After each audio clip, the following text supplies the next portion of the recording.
Vale analisar Parenthood. Gente, essa é uma série, A Minha Família. Essa é uma série daquela Parenthood, né? É, que faz você ficar encantado com a dinâmica familiar, com como as pessoas se comportam, com quem elas são quando não estão sendo vistas, ou quem elas são quando estão ali sob o guarda-chuva do pai e da mãe. Dá para a gente trazer várias questões dignas de vale analisar deste seu canal, que virou um oásis de terapia, de autoconhecimento, de cinema, de críticas também ao cinema, ao teatro, aos shows. Ou seja, é uma daquelas séries que dá para a gente se deleitar por tempos. Ela tem. Ela tem seis temporadas. Ela foi desenvolvida entre 2010 e 2015 e é uma série que acompanha o crescimento e o desenvolvimento e o amadurecimento emocional de algumas pessoas, de quatro irmãos especificamente. Mas só que a série ela não fica congelada, estagnada nas histórias desses quatro irmãos. Ela traz também as histórias subjacentes, né? Aquelas histórias que são das famílias é, paralelas. Então, das famílias individuais de cada um desses irmãos, ela traz as histórias também.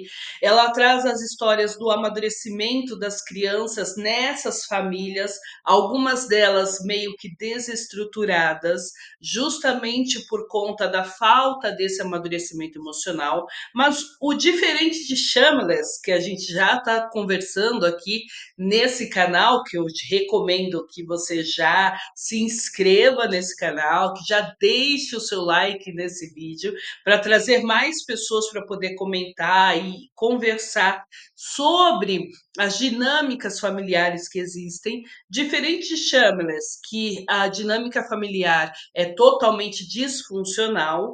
Aqui em Parenthood é uma dinâmica familiar funcional. Ou seja, tem ali o papai, a mamãe tradicionais, que vão lá e vão se desenvolvendo e vão criando os quatro filhos dentro dos seus valores, dentro das suas histórias, e esses quatro filhos vão tendo crescimentos e amadurecimentos, cada um a seu tempo. Ela é bem gostosinha de ser assistida, porque ela passa por inúmeras questões que a gente vai avaliando ao longo da nossa própria vida mesmo. Então, o senso de identificação fica mais fácil, não pelo tradicionalismo da família, mas porque aquela realidade de Shameless realmente ela é bem caótica. Então, às vezes, a gente olha e fala: não, gente, isso não é possível, né? Então, aqui em Parenthood é um pouco diferente.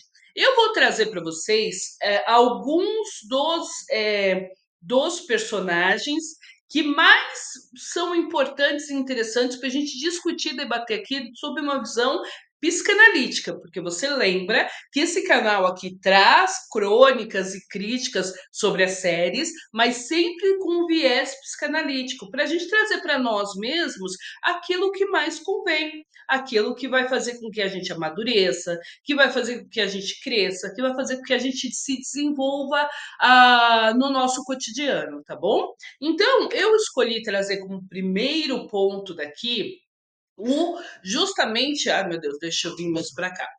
O Adam, justamente o Adam. Por quê? Porque o Adam, ele traz pra gente essa perspectiva da responsabilidade que o irmão mais velho carrega nos ombros. Então, quem aqui tem irmãos? Eu, né? Aí você levanta a mão, eu. Então, nessa dinâmica familiar, a gente vê que o Adam é demandado, ele é cobrado para ter uma postura e para ter uma visão que é uma visão que não é cobrada dos demais irmãos.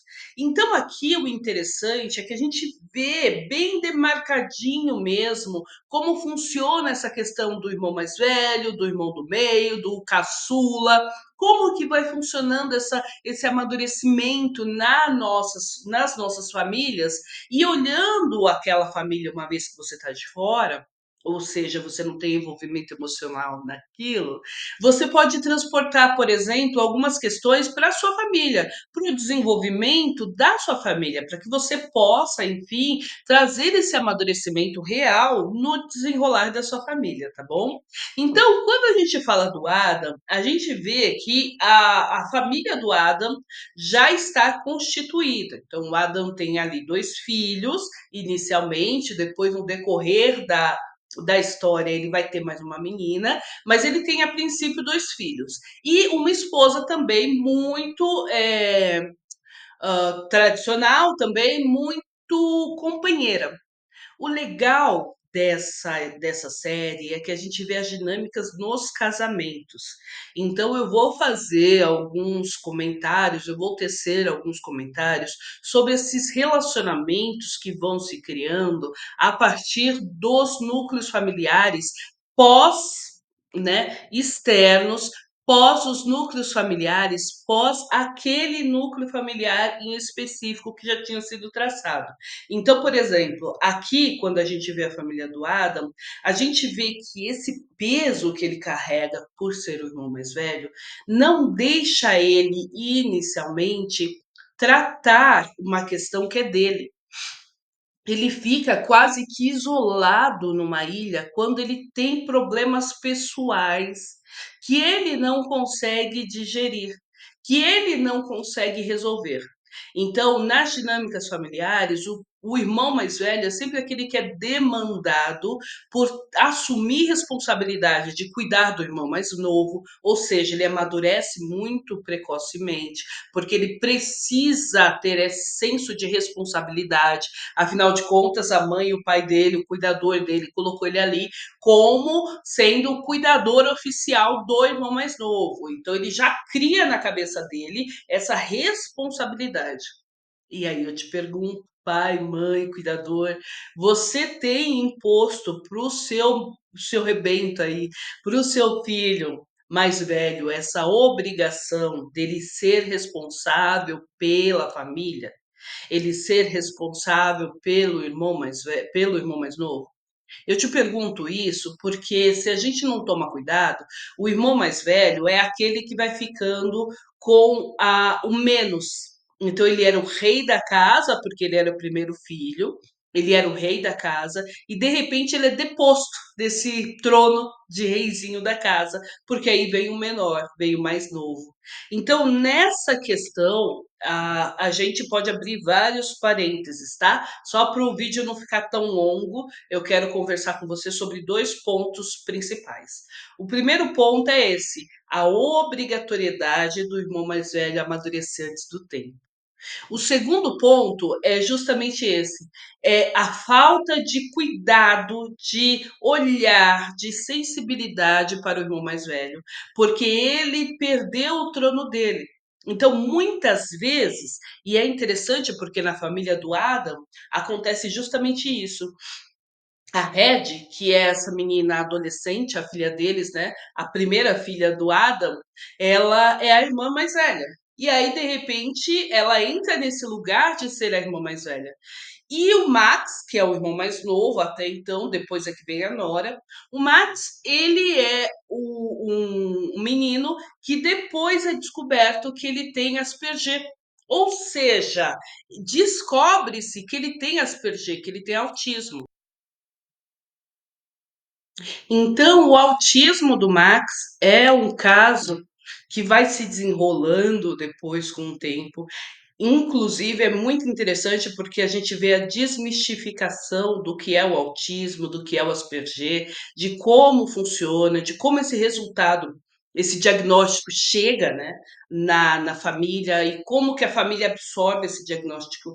A negação que há em relação a alguns familiares de que não, ele é uma pessoa, é uma criança, eu vou usar o termo normal, mas nem é normal que se usa, tá? Ele é uma criança comum, é uma criança, né, que pode ser aí enquadrada e tratada como se trata todas as crianças, e na verdade não, você vê que ele tem algumas particularidades que devem ser consideradas na criação e devem ser consideradas também quando você está ali direcionando e levando o seu filho, né.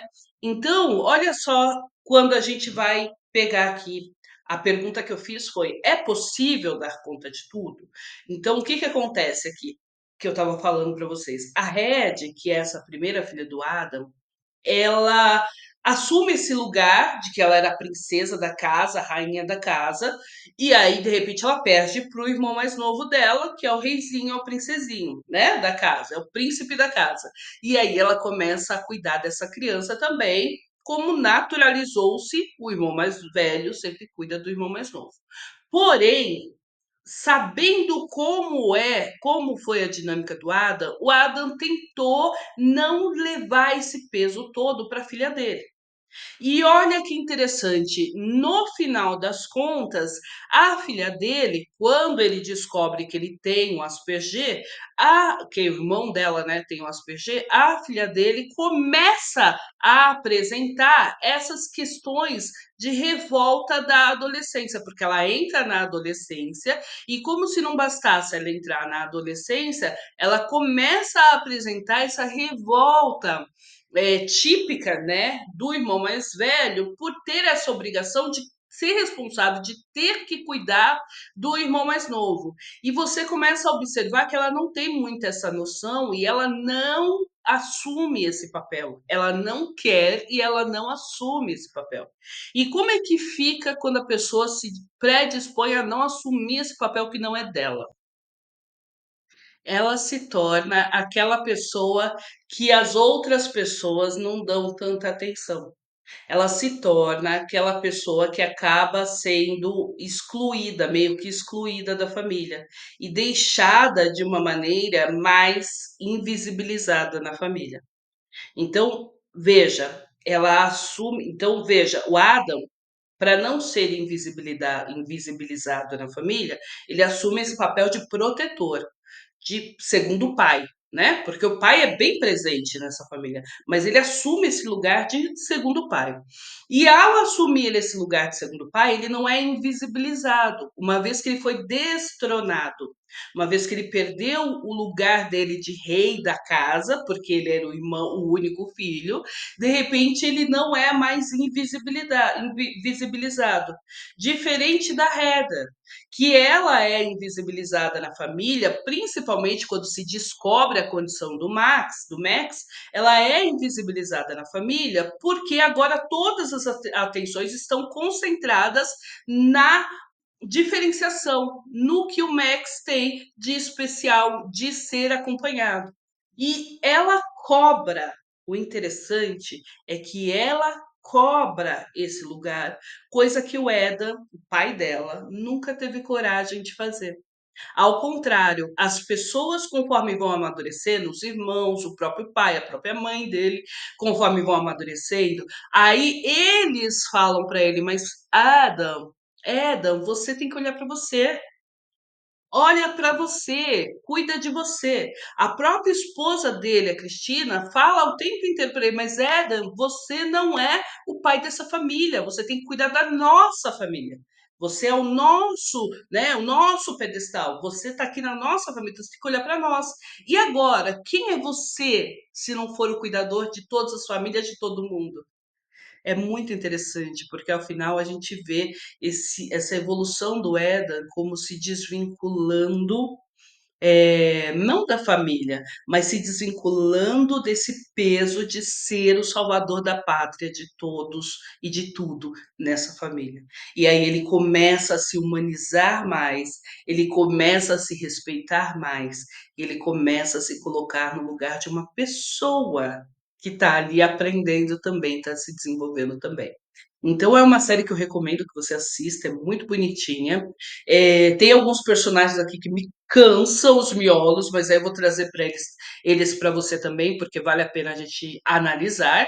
E aí eu vou dizer para você como que a gente vai trabalhar aqui, tá? Então eu vou trazer alguns episódios, algumas pessoas para a gente poder ir conversando e proseando para isso. Se inscreve no canal, curte, comenta, bora trabalhar e falar sobre amadurecimento emocional? Bora? Reverbera comigo, beijo.